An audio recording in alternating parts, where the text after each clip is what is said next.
Hey there, Gamerinos and Gamerettes. Jay here again, giving you the hottest tips for all your favorite video games. Today we're going to be looking at the latest PC release by Cryo Entertainment, based on the hit movie by Alan Smithee, Dune. I'll be telling you about the game's development and sharing my personal tips to help you score more points, mine more worm powder, and drive the treacherous Fremen out of planet Atreides forever. Remember, if you want to send me your video game tips, just call this toll-free number, and if my mom answers the phone, just ask for... First, let's look at this game's wacky history. Virgin Interactive Entertainment acquired the rights to create a video game based on Dune in 1990. The development team, based in France, was christened Cryo. A few months into production, the Americans at Virgin Interactive did not like what they were seeing of the game and threatened to cancel the project. The adaptation rights for Dune were transferred to the American Westwood Studios. Cryo, however, kept working on their project. In 1991, they presented their work to Virgin, who liked what they saw and gave them another chance to complete the project, while still letting Westwood work on theirs. At the start of 1992, Cryo Interactive Entertainment officially became an independent company, and Cryo's Dune was released before Westwood's Dune, which was renamed as Dune 2, The Building of a Dynasty, which went on to redefine the strategy genre and kind of overshadow Cryo's game. Initially, Dune was released on floppy disk for PC and Amiga. It was later expanded upon with voice acting, improved 3D rendered traveling and location screens, and compressed footage of the 1984 Dune film for release on CD-ROM and on the Sega CD. The game's audio tracks were released on CD as the album Dune Spice Opera. The story of Dune the video game is a simplified version of the tale told in the book and the movie.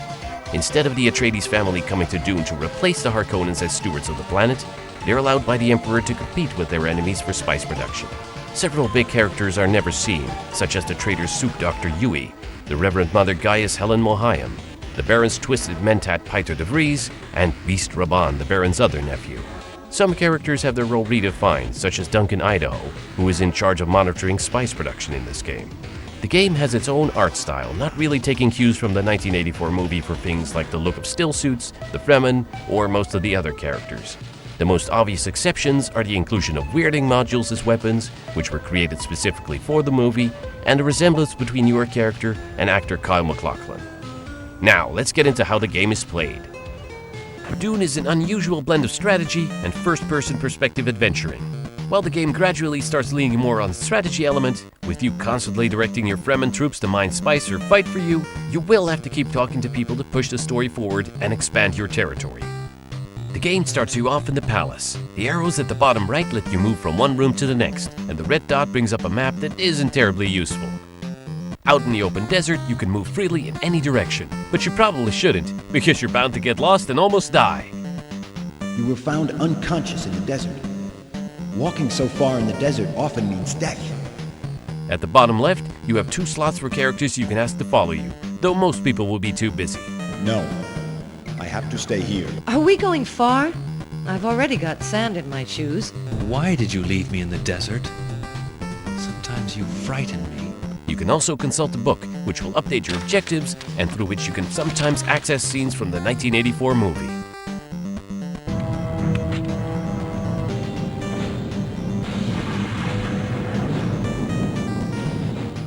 Your immediate goal in Dune is to recruit Fremen chiefs to mine spice for you, which is the only task they'll perform for you right now.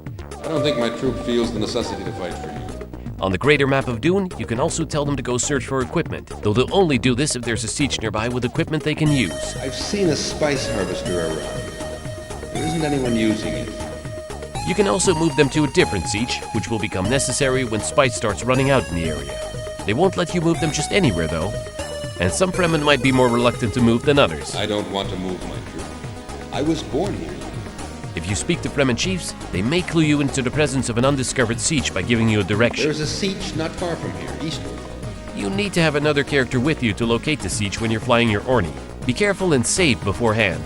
Directions might not be precise enough, and you'll just end up flying forever. Or you could cheat and just pull up a map. Hidden sieges sometimes have Fremen troops to recruit, and they'll nearly always have useful equipment lying around. You like our sieges, don't you? After the first few sieges, every place where you want to mine spice has to be prospected by these guys first. We are the spice prospectors. Prospecting shows you on the spice density map how much spice there is in an area.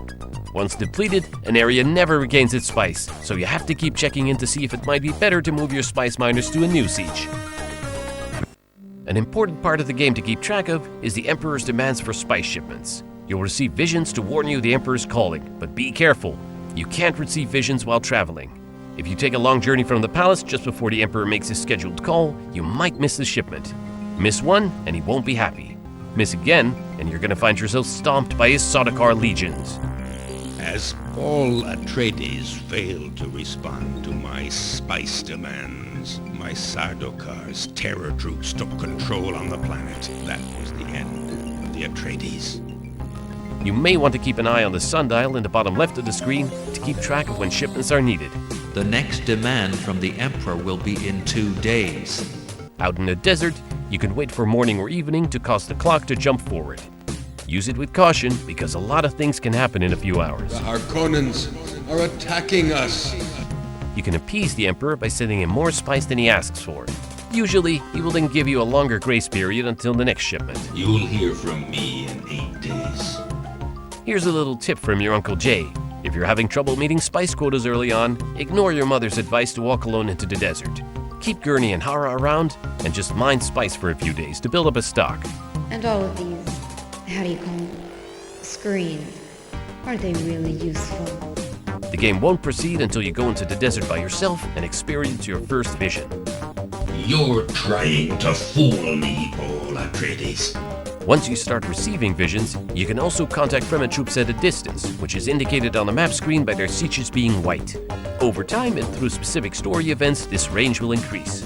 This saves massively on travel time, but it's important to sometimes check in with Fremen chiefs in person as well, because they will only clue you into the presence of hidden sieges if you speak to them directly. Troop chiefs appreciate your visit. Your spice miners will mine faster if you can equip them with a harvester. But this also makes them vulnerable to sandworms.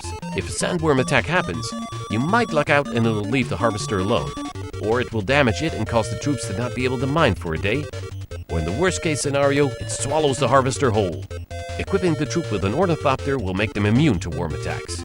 The spice prospectors have no use for a harvester, but if you can spare an Orni, they'll be able to travel a lot faster. Great. With this Orni, we'll move faster from one siege to another. The game will direct you towards the first village of smugglers, but there are actually several hidden on the map, and sometimes when a Fremen chief directs you to a hidden siege, it'll turn out to actually be a village. Most smugglers will let you haggle a bit, but some won't budge at all. I never haggle over the price. They usually sell harvesters, ornithopters, grist knives, and laser guns, and later on they might even sell better weapons. The only way to get Fremen troops to pick up stuff from villages is to post them near the villages and have them search for equipment. If you speak to Duncan, he'll prompt you to pay for your purchases. If you don't, there's no real penalty. You just can't buy more from that particular smuggler until you settle your debts. So it's perfectly alright to buy on credit.